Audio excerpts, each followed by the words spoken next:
కాంగ్రెస్ ప్రభుత్వ వైఖరి ఉత్తర తెలంగాణపై వివక్ష చూపేలా ఉందని ఎమ్మెల్యే గంగుల కమలాకర్ విమర్శించారు. కరీంనగర్లోని ఎల్ఎండి ప్రాజెక్టు నీటి నిల్వలకు పరిశీలించారు. కాళేశ్వరం కట్టిన కేసీఆర్ మీద కోపంతో ఎల్ఎండిని ఎండబెడుతున్నారని ఆరోపించారు. మేడిగడ్డ వద్ద కాపర్ డ్యాం కట్టి నీరు కరువు లేకుండా చూడాలని కోరారు. గతంలో నీటి విడుదల అడ్డుకునేందుకు సంచులు వేసి నీటి విడుదల అడ్డుకున్నామని తెలిపారు.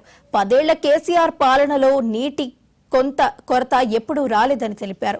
గతంలో కేసీఆర్ 13 టీఎంసీలు లోయర్ మానేరులో ఉండాలని జీవో విడుదల చేశారని, ప్రస్తుతం లోయర్ మానేరులో 5 టీఎంసీలు మాత్రమే ఉన్నాయని అన్నారు. కరీంనగర్లో త్రాగునీటి సరఫరా అస్తవ్యస్తంగా మారిందని తెలిపారు. ఇప్పటికే ప్రాజెక్టుల్లో నీరు లేక పంటలు ఎండిపోయాయని అన్నారు. ప్రభుత్వం స్పందించకపోతే బీఆర్ఎస్ తరఫున నీటిని విడుదల అడ్డుకట్ట వేస్తామని హెచ్చరించారు.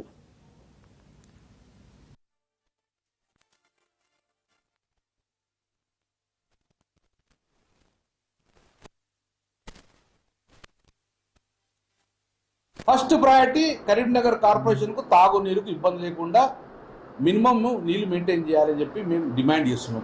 ఈరోజు 31వ తారీఖు, 5వ తారీఖు, 6వ తారీఖు వరకు దాకా చూస్తాం. మీరు ఎల్లంపల్లి నుంచి డ్రా చేయండి, మిడ్మాన్ నుంచి డ్రా చేయండి చేసి సాగునీరు అడుగుతలే. మేము సాగునీరు ఎట్లా మొత్తం ఎండిపోయినాయి, మా పంట పొలాలు మొత్తం ఎండిపోయినాయి. మా కరీంనగర్ రూరల్ ప్రాంతంలో పంటలు ఎట్లా ఎండగొట్టిరు, కానీ మనుషులను ఎండగొట్టకండి. ఇప్పటికే మార్చి 31 లోపలనే దినం తెచ్చి దినం నీళ్ళు ఇస్తే రేపు ఎవాపరేషన్ లాస్ అయితే నీళ్లు ఎండలు ముదురుతాయి, ఇంకా కన్జంప్షన్ వాటర్ ఎక్కువ పెరుగుతుంది. కాబట్టి ఈ 3.5 టీఎంసీ నీళ్లు సరిపోవు. 15 రోజులు 20 రోజులు ఇస్తే మొత్తం అయిపోయే పరిస్థితి వస్తుంది. కాబట్టి వెంటనే నేను ప్రభుత్వాన్ని డిమాండ్ చేస్తున్నాను. ఇక్కడ ఉన్న మంత్రులు డిమాండ్ చేస్తున్నా. ఫస్ట్ నేను మంత్రి అంటారా, ఎవరో ఒక మంత్రి ఇన్ఛార్జ్ తీసుకోండి. ఇక్కడ తీసుకొని ప్రభుత్వంతో మాట్లాడతారా, ఏం చేస్తారో చెయ్యండి. కానీ లోయర్ మానే డ్యామును ఇట్లా ఎండబెడితే వారం రోజుల లోపలనే అవకాశం ఇస్తాం, మళ్ళీ మేము ఇక్కడ నీళ్ళు ఆపేస్తాం. కిందికి బీఆర్ఎస్ పార్టీ బస్తాలు మోస్తుంది, బస్తాలు అడ్డుకట్టేస్తుంది, నీళ్ళు ఆపేస్తుంది.